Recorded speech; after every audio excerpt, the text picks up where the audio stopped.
চতুর্থ পর্ব। অগ্রহায়ণ মাসের শেষে নবদ্বীপে এক বড় লোকের ঘরে হেমের বিবাহ হইয়া গেল।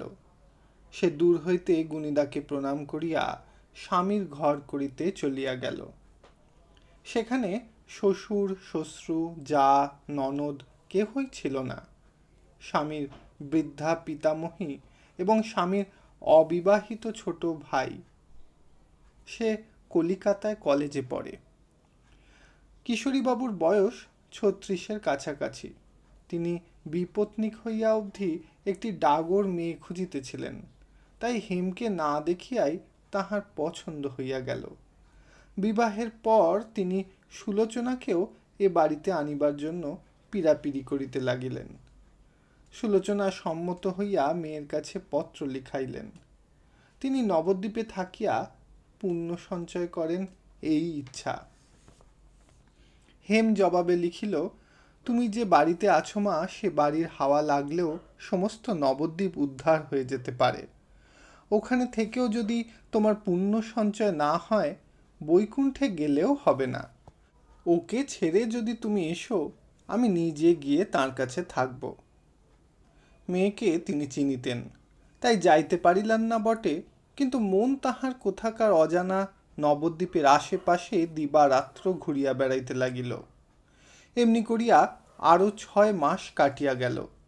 একদিন তিনি আর থাকিতে না পারিয়া কি একটা উৎসবের উপলক্ষ করিয়া নন্দাকে সঙ্গে করিয়া স্টিমারে চড়িয়া বসিলেন। সেখানে গিয়া তিনি মেয়েকে রোগা দেখিয়া দুঃখিত হইয়া বলিলেন, কেউ নাই মা এখানে? বোধ করি তোর যত্ন হয় না। মেয়ে হ্যাঁ না একটা জবাবও দিল না। উৎসব শেষ হইয়া গেল, তবু তাহার ফিরিবার গা নাই দেখিয়া একদিন হেম বলিল, আর কতদিন জামাইয়ের বাড়ি থাকবে মা? লোকে নিন্দে করবে যে।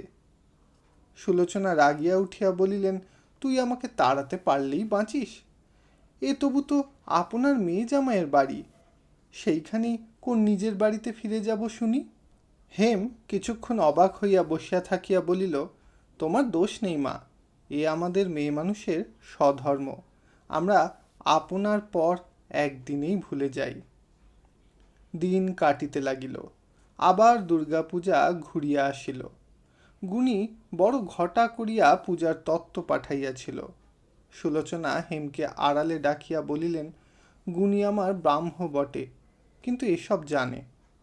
মিষ্টান্ন প্রভৃতি পাড়ায় বিতরণ করিয়া কাপড় চোপড় সকলকে দেখাইয়া বলিতে লাগিলেন, আমি ঘরে নেই, তাই ছেলে আমার বোনকে তত্ত্ব পাঠিয়েছে এবং পূজা দেখাইয়া তিনি ঘরে ফিরবেন। এ কথাও সকলের কাছে প্রচার করিয়া দিলেন। তাহার যাওয়া সম্বন্ধে হেম সেদিন হইতে আর কোনো কথা বলিত না, আজও চুপ করিয়া রহিল। সুলোচনা বুঝিতে পারিয়া মনে মনে বলিলেন, যদি কখনো ভগবান দিন দেন, তখন বুঝবি মা, সন্তানকে ছেড়ে যেতে মায়ের প্রাণ কি করে।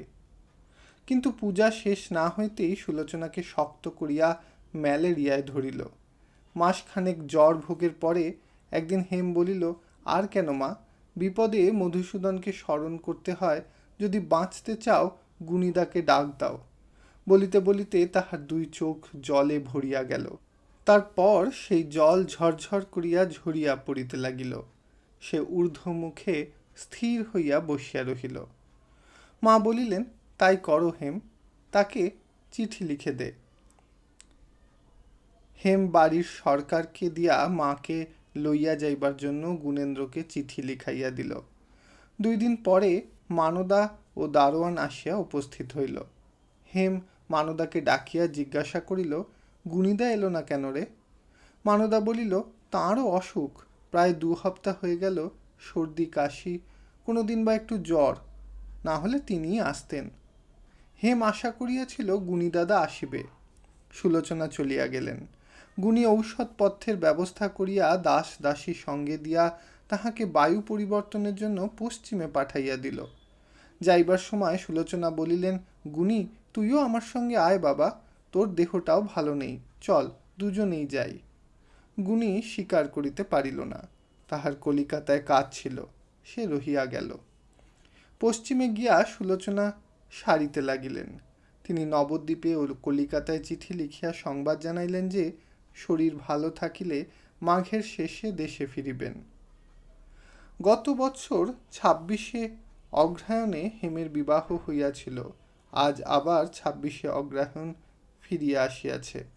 হঠাৎ এই কথাটা স্মরণ করিয়া গুণী ক্ষণকালের জন্য বই হইতে মুখ তুলিয়া শূন্য দৃষ্টিতে জানালার বাহিরে চাহিয়াছিল। এমন সময় পিছনে দ্বারের বাহিরে দাঁড়াইয়া নতুন দারোয়ান ডাকিল, মহারাজ, একটু জরুরি তার আয়া। গুণী মুখ ফিরাইয়া দেখিল দারোয়ান বুদ্ধি করিয়া পিয়নকে সঙ্গে আনিয়াছে। সে খামখানা হাতে দিয়া দস্তখত লইয়া সেলাম করিয়া চলিয়া গেল। গুণী তার পড়িয়া আশ্চর্য হইয়া গেল। হেম খবর দিতেছে, সে রওনা হইয়া পড়িয়াছে, হুগলিতে নামিয়া ট্রেনে করিয়া আসিবে। সুতরাং বেলা 3-4টার সময় হাওড়া স্টেশনে যেন গাড়ি পাঠানো হয়। সে কি জন্য আসিতেছে, সঙ্গে কে কে আছে, কিশোরীবাবু আছেন কিংবা সে একলাই আসিতেছে, কিছুই বোঝা গেল না। বাড়িতে স্ত্রীলোক কেহ ছিল না। মানদা সুলোচনার সহিত পশ্চিমে গিয়াছিল। তাই গুণী কিছু বিব্রত হইয়া পড়িল। পুরাতন কোচম্যান গাড়ি লইয়া গেল এবং সন্ধ্যার কিছু পূর্বে হেমকে লইয়া ফিরিয়া আসিল। সঙ্গে দাসী, চাকর এবং কিছু জিনিসপত্র ছিল। গুণী হেমকে দেখিয়া শিহরিয়া উঠিয়া বলিল, এ কিরকম পাগলের মতো বেশ করে আসা হলো শুনি? হেম ভূমিষ্ঠ হইয়া প্রণাম করিয়া বলিল, ওপরে চলো বলছি। উপরে বসিবার ঘরে গিয়া স্থির হইয়া বসিয়া সে জিজ্ঞাসা করিল, মা তো মাঘ মাসের আগে ফিরবেন না? গুণী বলিল, না, সেই রকমই তো লিখেছেন। তাহলে তাকে এর মধ্যে আর জানিয়ে কাজ নেই। কিন্তু আশ্চর্য দেখো গুণীদা, আজকের দিনেই বিদেয় হয়েছিলাম, আজকের দিনেই ফিরে এলাম। গুণী বুঝিতে না পারিয়া বলিল, ফিরে এলাম কি? হেম সহজভাবে বলিল, ফিরে এলাম বই কি, আর সেখানে কি করে থাকবো? কেন, তুমি কি আমার থান কাপড় দেখেও কিছু বুঝতে পারছ না? পরশু কাজকর্ম শেষ হয়ে গেল, আজ চলে এলাম। গুণী স্তম্ভিত হইয়া বসিয়া রহিল। অনেকক্ষণ পরে বলিল, একটা খবরও তো দাওনি, কি হয়েছিল কিশোরী বাবুর?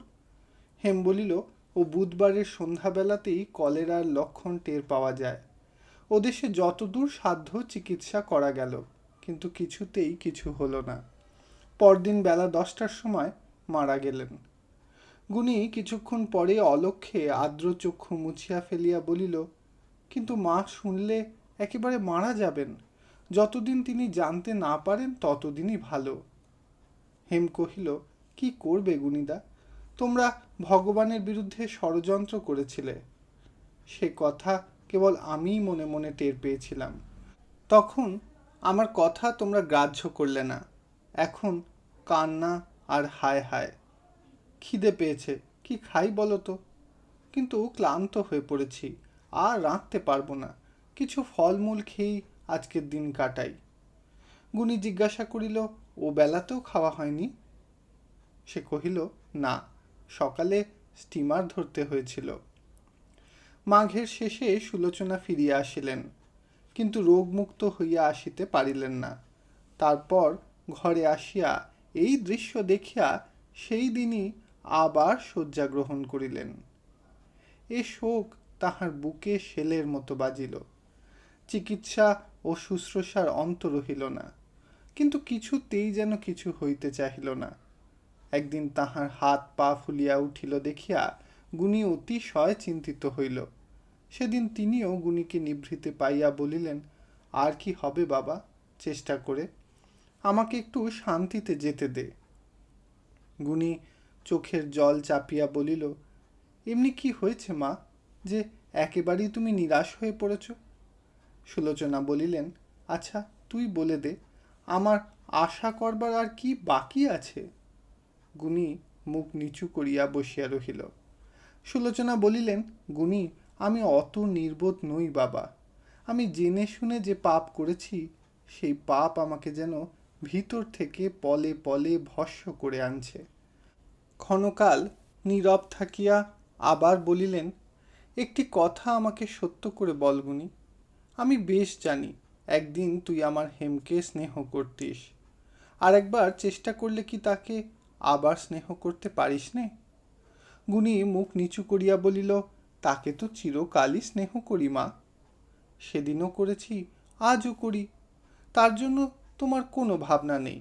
আমি বেঁচে থাকতে সে কোনো দুঃখ পাবে না। সুলোচনা বলিলেন, তা জানি। আচ্ছা, এই আমার শেষ আশীর্বাদ তোদের উপর রইল। যদি কোনো দিন আবশ্যক হয় এ কথা তাকে বলিস।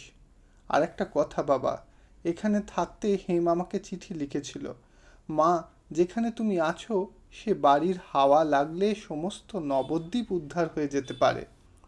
ও বাড়িতে থেকেও যদি তোমাদের পুণ্য সঞ্চয় না হয়, বৈকুণ্ঠেও হবে না। আর বাবা, আমার মরণকালে আমার মাথায় হাত দিয়ে আশীর্বাদ কর, যেন পাপ মুক্ত হই। আমার অপরাধ যে কত বড় গুণী সে আমি ছাড়া আর তো কেউ জানে না। গুণী নিঃশব্দে কাঁদিতে লাগিল। সে যথার্থই সুলোচনাকে মায়ের মতো ভালোবাসিত। সুলোচনা বলিলেন, হেমকে আমি কোনো কথাই বলে যেতে পারবো না। তার মুখের দিকে তাকালেই আমার বুকের ভিতর হু হু করে জ্বলতে থাকে। লোকে সৎমার গল্প করে, আমি সৎমার চেয়েও তার শত্রু। পরদিন অত্যন্ত বাড়াবাড়ি হইল। তাহার বাঁচিবার আশা সকলেই ত্যাগ করিল। তাহার শ্বাসকষ্টের সূত্রপাতেই তিনি হেমকে কাছে ডাকাইয়া তাহার চিবুক স্পর্শ করিয়া চুম্বন করিয়াই কাঁদিয়া ফেলিলেন। হেম, তবে বিদায় হলাম মা। হেম মায়ের বুকের উপর পড়িয়া ফুঁপাইয়া কাঁদিতে লাগিল। কতক্ষণ পরে তিনি ইশারায় উঠিতে বলিয়া বলিলেন, কাঁদিস নে মা, সুখে দুঃখে 15 বছর তোকে বুকে করে কাটিয়েছি। আজ সময় হয়েছে, তাই তোর বাপের কাছেই যাচ্ছি। আজ আমার সুখের দিন। আজ আমি কাঁদতাম না হেম, আজ হেসে আমোদ করে যেতাম, যদি না তোকে এমন করে নষ্ট করতাম। আমি লজ্জায় দুঃখে তোর মুখের পানে যে চাইতেই পারছি না মা। হেম কাঁদিতে কাঁদিতে বলিল, কেন অমন করে তুমি বলছো মা? আমার কপালে যা ছিল তাই হয়েছে, এতে তোমার হাত কি? সুলোচনা বাধা দিয়া বলিলেন, আমার হাত ছিল, সে হাত আমি নিজের হাতেই কেটেছি। তুই বলছিস মন্দ কপাল, কিন্তু তোর কপালের মতো ভালো কপাল এ রাজ্যে একটি মেয়েরও ছিল না মা। আমি যদি না মাঝে পড়ে সমস্ত নষ্ট করে দিতাম। আমি যে সমস্তই জানি, তাতেই তো এ দুঃখ রাখবার আর জায়গা খুঁজে পেলাম না। অজানা পাপের উপায় আছে, কিন্তু জেনে শুনে পাপ করার কোথায় মোচন পাবো মা? তাহার চোখ দিয়া টপ টপ করিয়া বড় বড় অশ্রু গড়াইয়া পড়িতে লাগিল। হেম আঁচল দিয়া তাহা মুছাইয়া দিলে। কিছুক্ষণ পরে সুলোচনা পুনরায় বলিলেন, মায়ের উপর রাগ রাখিস নে মা। পাছে এ কথা বললে তোর অকল্যাণ করা হয়, তাই বলতে পারলাম না, না হলে আজ মরণকালে হাত জোর করে বলতাম। হেম তাড়াতাড়ি তাহার মুখে হাত চাপা দিয়া কাঁদিয়া উঠিয়া বলিল, কি করলে তুমি? সুখী হও, আমাকে বলো, আমি তাই করব। আমি তো কোনো দিন তোমার অবদ্ধ হইনি মা। সুলোচনা অনেক কষ্টে তাহার অবশ হাতখানি হেমের মাথায় রাখিয়া বলিলেন, সেই জন্যই তো পুড়ে মরছি হেম। আমার যা বলবার তা আমি গুণীকে বলেছি, দরকার হলে সেই তোকে বলবে। তুই কিন্তু আজ এই কাপড়খানা তোর ছেড়ে আয়। যে কাপড় পরে 1 বছর আগে এই ঘরে এই খাটের উপর এসে বসতিস, যেসব গয়না পরে আমাকে প্রণাম করতে এসেছিলি, আমার গুণীর দেওয়া সেই কাপড় সেই গয়না পরে আমার সামনে আয়। এক দণ্ডের জন্যেও আমার নিজের পাপ থেকে আমি মুক্তি দে। হেম নিঃশব্দে উঠিয়া গিয়া তাহার আদেশ পালন করিয়া ফিরিয়া আসিয়া বসিলে তাহার ওষ্ঠ প্রান্তে যেন ঈষৎ হর্ষের আভাস খেলা করিয়া গেল। তিনি অপেক্ষাকৃত সুস্থভাবে বলিলেন, মা, 34 বছর বয়সে আমার যে জ্ঞান কোনোদিনও হয়নি, সে জ্ঞান সে বুদ্ধি এক নিমেষে হয়েছিল যেদিন পশ্চিম থেকে ফিরে এসে তোকে প্রথমে দেখি। লোকে বলে মাথায় বাজ পড়া, কি জানি মা কীরকম সে, কিন্তু সেদিন আমার যে ব্যথা বেজেছিল তার অর্ধেক ব্যথাও যদি বজ্রাঘাতে বাজে, তো সে ব্যথা আমার পরম শত্রুর জন্যেও কামনা করি নে। আমার দিব্যি রইল হেম, এ বেশ আর খুলে ফেলিস নে। কি জানি কোন পাষাণ বিধবার সাজ তৈরি করে গিয়েছিল, আজ আমি অভিসম্পাত করি, তাকে যেন আমার মতো আঘাত বুক পেতে সইতে হয়। না না হেম, বাধা দিস নে। মা, কাল আমি আর বলতে আসবো না, আজ তোকে বলি, যেন তোর বাপের কাছে গিয়ে তোকে দেখে সুখী হতে পারি। তাহার আবার স্বর বদ্ধ হইয়া আসিল। হেম আঁচল দিয়া ধীরে ধীরে চোখ মুছাইয়া দিতে লাগিল। বাহিরে জুতার শব্দ শুনিয়া হেম মাথার উপরে কাপড় তুলিয়া দিতেই গুণী সাহেব ডাক্তার লইয়া ঘরের সামনে আসিয়া উপস্থিত হইল। সুলোচনা দেখিতে পাইয়া অধীরভাবে বলিয়া উঠিলেন, আবার ডাক্তার কেন গুণী? ওইখান থেকে ভিজিট দিয়ে ওকে বিদায় করে দিয়ে তুই আমার কাছে এসে একবার বস। গুণী বলিল, মা, অন্তত একবার তোমার হাতটা। সুলোচনা কহিল, না গুণী না, আর আমাকে দগ্ধ করিস নে, যেতে দে ওকে। সাহেব ডাক্তার অত বুঝিল না। সে ঘরে ঢুকিয়া নিকটে চৌকি টানিয়া লইয়া থার্মোমিটার বাহির করিতে লাগিল। সুলোচনা বিরক্ত হইয়া বলিলেন, ওর বুদ্ধি দেখো, ও ওইটে দিয়ে আজ আমার জ্বর দেখবে। যা গুণী, নন্দাকে পাঠিয়ে দে, ভালো কবিরাজ ডেকে আনুক, কখন শেষ হবে আমাকে শুনিয়ে যাক। বলে দে যেন ওষুধপত্র না আনে। সুলোচনা গ্যাসের আলো সহ্য করিতে পারিতেন না, তাই এ ঘরে বরাবর মোমবাতি জ্বলিত। সন্ধ্যা হইলে দাসী সেজ জ্বালিয়া টেবিলের উপর রাখিয়া দিয়া গেলে সুলোচনা বলিলেন, আজকের রাত্রি বোধ করি শেষ রাত্রি, তাই আজ যদি না সত্যি কথা স্পষ্ট করে বলতে পারি, আজ যদি না লজ্জা সংকোচ ত্যাগ করে মুখের সঙ্গে বুকের সঙ্গে এক করে দেখতে পারি, তবে ভগবান যেন আমাকে আরও শাস্তি দেন, কিন্তু তিনি নির্দোষীকে যেন আর দুঃখ না দেন। আমার পাপের ফল যেন আমার ওপর দিয়েই শেষ হয়। তিনি কিছুক্ষণ স্তব্ধ হইয়া থাকিয়া হঠাৎ দীর্ঘশ্বাস ফেলিয়া উহ করিয়া উঠিলেন। হেম ব্যস্ত হইয়া মুখের উপর ঝুঁকিয়া পড়িয়া বলিল, কি মা? সুলোচনা আস্তে আস্তে বলিলেন, কিছুই নয় মা। শুধু কি তুই একা হেম? আমার গুণীর যে মুখ আমি চোখে দেখেছি, পাষাণেরও বোধ করি তাতে দয়া হতো, কিন্তু আমার হয়নি, অথচ সে আমাদের কি না করেছে। থাক, ওসব কথা আর তুলব না। কোনোদিন তার অবাধ্য হোস নে মা, কোনোদিন তাকে দুঃখ দিস নে, এ কথাটা কোনোদিন ভুলিস নে মা। ও সব মানুষের বুকের ব্যথা স্বয়ং ভগবানের বুকে গিয়ে বাজে। তার যা ধর্ম, তোর ধর্ম তাই। এ আমার আদেশ নয় হেম, এ তাঁর আদেশ, যার আদেশে তোরা একদিনের দেখাতেই চিরকালের মতো এক হয়ে গিয়েছিলি। ছি মা, লজ্জা কি!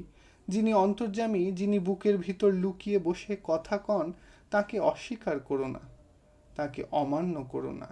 তাঁর হুকুম আমার ভিতরেও কথা কয়েছিল, কিন্তু দর্প করে তা শুনিনি, অগ্রাহ্য করে অপমান করেছিলাম, তাই তার ফল পাচ্ছি।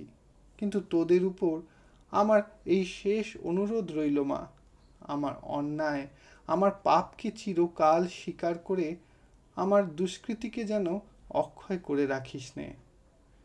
মানদা বলিল, মা, কবিরাজ এসেছেন। সুলোচনা আস্তে আস্তে বলিলেন, তাকে আসতে বল। হেম, তুই একবার বাইরে যা মা। ইতি পথনির্দেশ উপন্যাসের 4th পর্ব সমাপ্ত হইল। ধন্যবাদ।